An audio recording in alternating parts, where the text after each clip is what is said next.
Pan India movie hit 3ని తాగట్టు పెట్టి మరి court మూవీని బరిలోకి దింపారు నాని అన్న.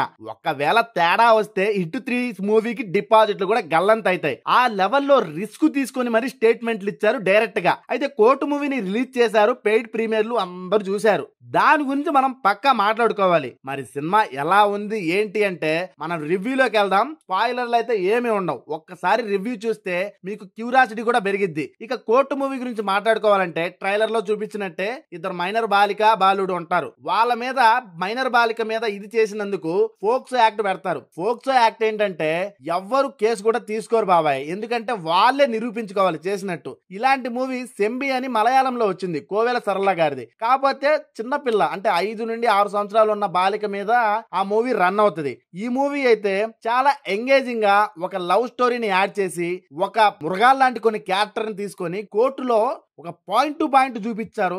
ఎలా ఉందంటే అసలు ఇలాంటి కంటెంట్ గట్స్ తో పాటు తెలివితో కూడిన నాలెడ్జ్ పక్కా ఉండాలి బాబాయ్. అయితే మలయాళం తమిళ మూవీస్ లో మాక్సిమం మనం చూస్తుంటాం. ఇలాంటి మూవీ తెలుగులో ఇంత డెప్త్ గా రావడం మాత్రం ఫస్ట్ ఈ కోర్టు మూవీనే బాబాయ్. ఇక ట్రైలర్ లో చూసినట్టు మాక్సిమం ఆ కథనే చాలా స్క్రీన్ పే డెప్త్ చూపించారు. ఇక స్టోరీ, స్క్రీన్ పే, మ్యూజిక్ వాటికి ప్రాణం పోసిన అందరి యాక్టింగ్ మన నోటితో ఒకటే అనిపిస్తాం. లాస్ట్ లో ఎక్సలెంట్ అని మన నోటితో రావాల్సిందే. ఇక మైనర్ బాలికా బాలుడిగా చేశారుగా పిల్లలు, వాళ్ళ నుండి శివాజీ గారి వరకు దుమ్ము లేపారు. ఇక శివాజీ గారు అప్పుడు వెబ్ సిరీస్ లో కనపడ్డ సిల్వర్ స్క్రీన్ మీద ఇదే ఫస్ట్ టైం బాబాయ్. ఇక శివాజీ గారి క్యారెక్టర్ బాగా వైలెంట్ గా ఉంది. కాకపోతే ఆయన మన మైండ్ లో హీరోగా ఉండేసరికి ఇంకా మృగం లాంటి క్యారెక్టర్ ఇంకా వస్తే బాగుండు అనిపించింది. బట్ ఉన్నంత వరకు చాలా బాగా చేశారు బాబాయ్. ఇక సాయి కుమార్ గారు మాక్సిమం లాయర్ గా మనం చాలా సినిమాల్లో చూసాం. కానీ ఈ సినిమాలో కొన్ని సీన్స్ దగ్గర వారెవ్వా అని మన నోటితో పక్కా అంటాం. ఇక ప్రియదర్శి అని నాన్నగారు కూడా చెప్పారు, ఈ సినిమాకి కరెక్ట్ క్యారెక్టర్ ప్రియదర్శి అని. ఇదైతే నిజం.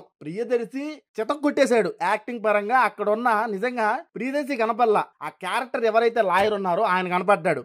ఒక చుట్టుకుంటుంది మొత్తం స్టోరీ. అక్కడ మన ప్రియదర్శి ఎంటర్ అయినప్పుడు గూస్ బంప్స్ బాబాయ్. ఇంకోటి కూడా మాట్లాడుకోవాలి, మ్యూజిక్ అయితే ఇలాంటి మూవీస్ కి కొంచెం మ్యూజిక్ ప్రాణం. ఎందుకంటే ఆ డెప్త్, ఆ సీరియాసిటీ, ఆ స్క్రీన్ పే ఎంగేజింగ్ చూపించాలి. ఎక్స్ట్రీమ్ లెవెల్లో మ్యూజిక్ కొట్టారు బాబాయ్. అయితే ఈ సినిమా వరకు నేనేమని చెప్తానంటే న్యాయస్థానం కోసం పోరాడే ప్రతి ఒక్క ఆఫీసర్, లైక్ పోలీసుల గారి నుండి లాయర్ల వరకు అండ్ న్యాయం కోసం పోరాడే ప్రతి ఒక్క ఆఫీసర్ చూడాలి. అండ్ ఎస్ఎస్సి టు పిహెచ్డి వరకు ప్రతి ఒక్క స్టూడెంట్, ప్రతి యువత చూసేలా డైరెక్టర్ ఎక్స్ట్రీమ్ గా తీశారు. అండ్ మనకు కొన్నిసార్లు అనిపిస్తుంది ఈ మూవీ డెబ్యూ కదా ఈ డైరెక్టర్ కనుకుంటే, లేదబ్బా 10 సినిమాలో ఉన్న అనుభవంగా తీశారు.